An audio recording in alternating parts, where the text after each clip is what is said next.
అందరికీ నమస్కారం. ఇందాకే ఒక వీడియో జూసాను. తిరుమలలో విజయసాయిరెడ్డి గారు ఒక ప్రకటన జేశారు. ప్రజల వాణి వినిపించేందుకు, ప్రజల సమస్యలు తీర్చేందుకు, ప్రజల గొంతుకై పార్లమెంట్‌లో, అసెంబ్లీలో ప్రజా సమస్యలపై మనం చిత్తశుద్ధితో పోరాడేందుకు ఒక కొత్త పార్టీ పెట్టాలనుకుంటున్నాను. కొత్త తరం రాజకీయాలు రావాలి ఆంధ్రప్రదేశ్‌లో. అందుకోసమే వెంకటేశ్వర స్వామి ఆశీస్సులు నేను తీసుకున్నాను. ఇక్కడ ఇంతకంటే రాజకీయాలు మాట్లాడకూడదు. పత్రికా సమావేశం పెట్టి విజయవాడలో తదుపరి విషయాల్ని ప్రకటిస్తాను అని చెప్పి. ముందుగా ఎవ్వరైనా పొలిటికల్ పార్టీ పెట్టొచ్చు. విజయసాయిరెడ్డి గారికి బెస్ట్ విషెస్ చెప్తూ, మీరు రాజకీయాల్లో ఎదగాలని, ప్రజలకి మీ వంతు సేవ మీరు చేయాలని మనస్ఫూర్తిగా కోరుకుంటున్నాను. సెంటిమెంట్లు వేరు, కోరికలు వేరు, వాస్తవాలు వేరు. సో, విజయసాయిరెడ్డి గారికి ప్రజలకు సేవ చేసే అవకాశం ఉండింది. మెండుగా ఉన్నింది. అంటే 6 ఏండ్లు రాజ్యసభ అవకాశం వారికి జగన్మోహన్ రెడ్డి గారు ఇచ్చారు. నాకు తెలిసి 2 ఏండ్లు కూడా అంటే రెండవ పర్యాయం 2 ఏండ్లు కూడా ఆ పదవిలో లేడు. రాజీనామా చేశారు.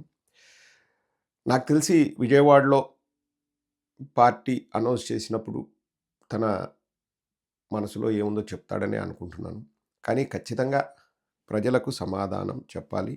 మరీ ముఖ్యంగా ఆంధ్ర రాష్ట్ర ప్రజలకు సమాధానం చెప్పాల్సిన ఆ ఆవశ్యకత అయితే ఉంది. ఎందుకు రాజీనామా చేశారు?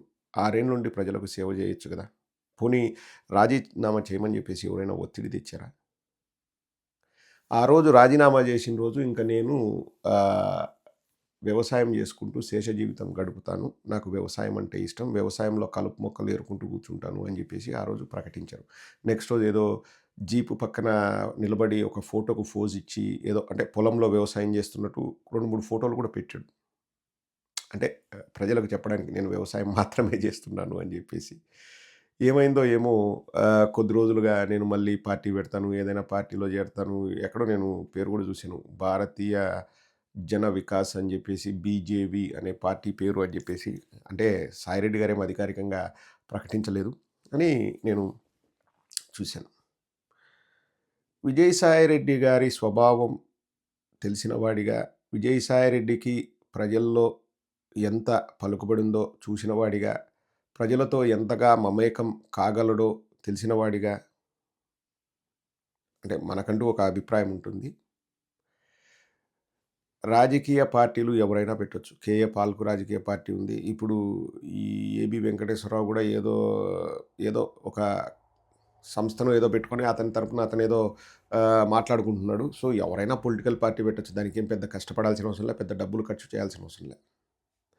ఇక్కడ ప్రజాభిప్రాయం ఎలా ఉంది? ప్రజల నుంచి స్పందన ఎలా ఉందన్నది ద మోస్ట్ ఇంపార్టెంట్ అండి. అంటే మరీ ముఖ్యంగా మన దేశ చరిత్ర జూసుకుంటే రాజకీయంగా సస్టైన్ కాగలిగిన వాళ్ళు ఇప్పుడు సపోజ్ ఒక పెద్ద రాజకీయ నాయకుల పిల్లలు పార్టీలు పెట్టినా, లేకపోతే సినిమా యాక్టర్లు పార్టీలు పెట్టినా, వీళ్ళు మాత్రమే సర్వైవ్ కాగలిగారు.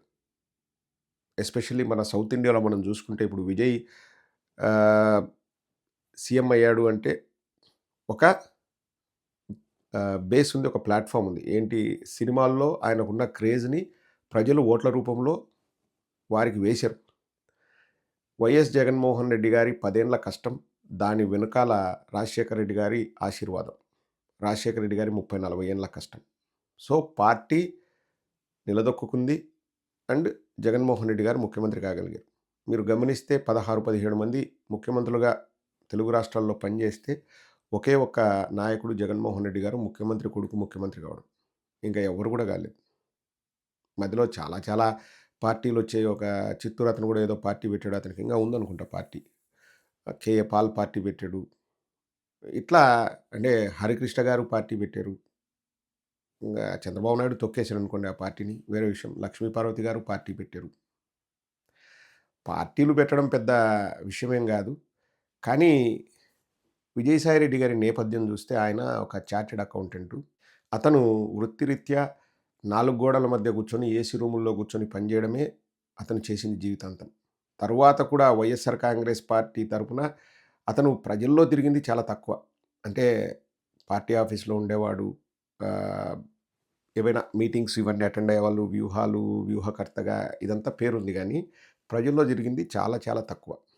2 సార్లు రాజ్యసభకు నామినేట్ అయ్యారు. సో, అది నామినేటెడ్ పదవి. అదేమి దాంట్లో ప్రజల్లో పోరాడేదేం లేదు. ఒక్కసారి నెల్లూరు ఎంపీగా పోటీ చేశారు, ఓడిపోయారు. కారణాలేమైనా గాని అదొక్కసారే ప్రజాక్షేత్రంలో వారు వెళ్లి నిలబడింది. అంతకు తప్పితే విజయసాయిరెడ్డికి ఎప్పుడు గూడా ప్రజాక్షేత్రంలో అంటే పోరాడిన అనుభవం లేదు. నేననేది రాజశేఖర రెడ్డి గారిలాగా 30 ఏండ్లు ప్రజల్లో ఉండి వచ్చిన నాయకుడు కాదు. లేకపోతే సినిమాల్లో ఉండి విపరీతంగా పేరు సంపాదించుకున్న నాయకుడు కాదు. ఆఫ్‌కోర్స్ పార్టీ అంటే ఇంకొక పార్టీ మర్చిపోయానండి అసలైన పార్టీ. ప్రజారాజ్యం పార్టీ. సో, ఇవన్నీ చూసుకుంటే నాకు తెలిసి ఒక సంవత్సరం, 2 ఏండ్లు మనుగడ సాగిస్తుందేమో. ఓహ్! మర్చిపోయాను. మా షర్మిలమ్మ పార్టీ కూడా ఉంది గదా! షర్మిల గారికి ఉన్న బ్యాక్‌గ్రౌండు, షర్మిల గారికున్న ఆ రాజకీయ నేపథ్యం గూడా విజయసాయి రెడ్డికి లేదు. షర్మిల గారే సంవత్సరమో, 2 ఏళ్ళో ఆ పార్టీని నడిపి చేప చుట్టేసారు. ఇప్పుడు నేను ఊరికే అనట్లేదండి. అంటే ప్రజా ఆదరణ ఎలా ఉంటుందంటే, ఇంతకుముందు ఒక వేవు, స్పందన కనిపియాలంటే చాలా టైం పట్టేది. ఇప్పుడు అట్లా అవసరం లే. నీకు సోషల్ మీడియాలో వస్తున్న స్పందన, ఇప్పుడు ఏదైనా మనం ఒక మాట మాట్లాడితే దానికి వస్తున్న రియాక్షన్ మనం ఇట్లే పసిగట్టగలం. ఇప్పుడు మీరెళ్లి చూడండి ఎక్స్‌లో విజయసాయి రెడ్డి ఆహ్, జూనియర్ డాక్టర్ల గురించి ఒక పోస్ట్ పెట్టారు. ఇంకో దాని గురించి ఏదో పోస్ట్ పెట్టారు. సో, 50 లైకులు, 60 లైకులు. అంటే నీ మాటకు అంత స్పందన ఉంది అని. సో, ఇప్పుడు నువ్వొచ్చేసి రాజకీయ పార్టీ పెడతా ఏదైనా అంటే ఒక స్పాయిల్ గేమ్ ఆడాలని అనుకుంటున్నాడేమో. అంటే ఏది ఇప్పుడు నేను రెడ్డి గదా! రెడ్డిలందరిని నేను ఏకం జేస్తా, యునైట్ జేస్తా అది ఇది అనుకున్నాడేమో. ఆ కాలాలు ఎప్పుడో పోయినాయి. ఇప్పుడు ఆ కాలాలు ఎప్పుడో పోయినాయి. ఇంక లేకపోతే నా సీట్‌లో నేను పోటీ చేస్తా. నేను కూటమితో పొత్తు పెట్టుకుంటా అని చెప్పేసి నాలుగో పార్టీగా కనిపించని నాలుగో సింహమేరా విజయసాయి రెడ్డి అని చెప్పేసి ఇప్పుడు కూటమిలో 3 పార్టీలున్నాయి. ఈయన కూడా కలుస్తాడేమో తెలీదు గానీ, అంత సులభమైతే కాదు. అందులోనూ ఇప్పుడు విజయసాయి రెడ్డి వయసు నాకు తెలిసి 6 పదుల వయసులో ఉన్నాడు. నేను ఫిట్‌గా ఉండా, నేను బ్యాడ్మింటన్ ఆడతా, టెన్నిస్ ఆడతా, స్విమ్మింగ్ చేస్తా ఇయన్నీ ఓకే. ఓపిక లెవెల్స్ అనేటివి కూడా చాలా ముఖ్యం. ఇంగ 60లో, 65 దాటిన తర్వాత గవర్నమెంట్ ఆఫీసుల్లో లేకపోతే ఈవెన్ ప్రైవేట్ ఆఫీసుల్లో ఎందుకు రిటైర్ అవుతారు? 60లు దాటిన తర్వాత ఇంక రెస్ట్ తీసుకోండి అని. నువ్వు 60 ఏండ్ల వరకు నువ్వు ప్లాట్‌ఫార్మ్ బిల్డ్ చేసుకుంటూ వస్తే, తర్వాత నువ్వు కూర్చొనైనా గాని నువ్వేదైనా పార్టీని నడపొచ్చు. ఇప్పుడు నేను మళ్ళా ప్రజల్లోకి వెళ్తా, నడుస్తా, నియోజకవర్గాలకు వెళ్తా, గ్రామానికి వెళ్తా, ఇప్పుడు నేను పార్టీని పటిష్టం చేస్తా, బలోపేతం చేస్తా అంటే ఆల్రెడీ సాచురేటెడ్ లెవెల్‌లో ఉన్నాయి ఏపీ పాలిటిక్స్. ఇప్పుడు నువ్వు కొత్తగా వచ్చేసి ఏం చేస్తావు అంటే ఏమో ఆయన ఉద్దేశాలు ఏమున్నాయో మనకు తెలీదు. అతనే చెప్తా అన్నాడు విజయవాడలో. బట్ అంటే నేను వైఎస్ఆర్ కాంగ్రెస్ పార్టీ వాడిగా చెప్పట్లేదండి. విజయసాయి రెడ్డిని క్లోజ్‌గా చూసిన వ్యక్తిగా, విజయసాయి రెడ్డి మైండ్ సెట్ ఏందో నేను అర్థం చేసుకున్న వాడిగా, విజయసాయి రెడ్డి ఎప్పుడు అలుగుతాడు, ఎప్పుడు కోప్పడతాడు, ఎప్పుడు చెప్పుడు మాటలు విని కసుబుస్సులాడతాడు ఇవన్నీ కూడా నాకు తెలుసు. అవన్నీ తెలిసిన వాడిగా చెప్తున్నాను. వృధా ప్రయాస. సాయిరెడ్డి గారు ఒకసారి ఆలోచించి ప్రకటించండి. చాలా చాలా రూమర్స్ గూడా విన్నామండి. అంటే ఇది రాజీనామా చేసినప్పటికే ఒక పెద్ద పార్టీ నుంచి భరోసా వచ్చింది.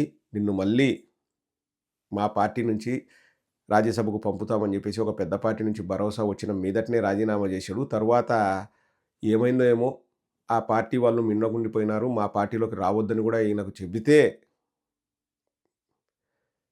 మళ్ళీ ఇంకా ఏ ఆప్షన్ లేక మళ్ళీ వైఎస్ఆర్ కాంగ్రెస్ పార్టీలోకి రావాలని గూడా ఇవన్నీ బయట రూమర్స్ అండి. అంటే మా పార్టీ ద్వారా వచ్చినట్టు గాదు. బయట ఎవరైనా ఫోను జేసినప్పుడు మీడియా వాళ్ళు వీళ్ళు నాతో మాట్లాడినప్పుడు జెప్పేటివి జెప్తున్నా. మళ్ళా మా పార్టీ నుంచి గూడా గాదులెండి. మనం ఊరికనే మాట్లాడగూడదు. వైఎస్ఆర్ కాంగ్రెస్ పార్టీలోకి రావాలని ట్రై జేశాడు అని జెప్పేసి గూడా మీడియా వాళ్ళు జెప్తే నేను విన్నా. నాకైతే తెలీదు. మా పార్టీ వాళ్ళు గూడా ఎవరు నాకు చెప్పలేదు. బయట వాళ్ళు జెప్తే నేను విన్నాను. ఇంకా ఏ ఆప్షన్ లేక పార్టీ పెడుతున్నాడు అనేది గూడా నేను విన్నాను. బట్ వాటెవర్ ఇట్ ఈస్ ఎవ్వరైనా పార్టీ పెట్టొచ్చు. ఇప్పుడు మీరు ఈ వీడియో జూసేవాళ్ళు గూడా సొంతంగా పార్టీ పెట్టొచ్చు. బట్ విజయసాయి రెడ్డి గుర్తుపెట్టుకోవాల్సిందేందంటే పొలిటికల్ పార్టీ అంటే బర్త్‌డే పార్టీనో, ఎంగేజ్‌మెంట్ పార్టీనో, రిసెప్షన్ పార్టీనో గాదు. అదొక ఆర్గనైజేషను. ఆవేశంలోనో, ఇంట్లో ఖాళీగా గూసున్నానో, లేకపోతే ఎవరి మీదైనా కక్ష తీర్చుకుంటానో పార్టీలు పెడితే పుల్లగాలికి పోతారు. నేను చెప్పడం గాదు చరిత్ర చెప్తాంది. ఆలోచించుకొని పార్టీ పెట్టు. 6, 10 వయసులో ఉన్నారు విజయసాయి రెడ్డి గారు. రిలాక్స్ అవ్వండి. రెస్ట్ తీసుకోండి. లేకపోతే ఏదో ఒక పార్టీలో చేరండి గానీ, పార్టీ పెట్టడం అన్నది సాహసం అనే జెప్పాలి.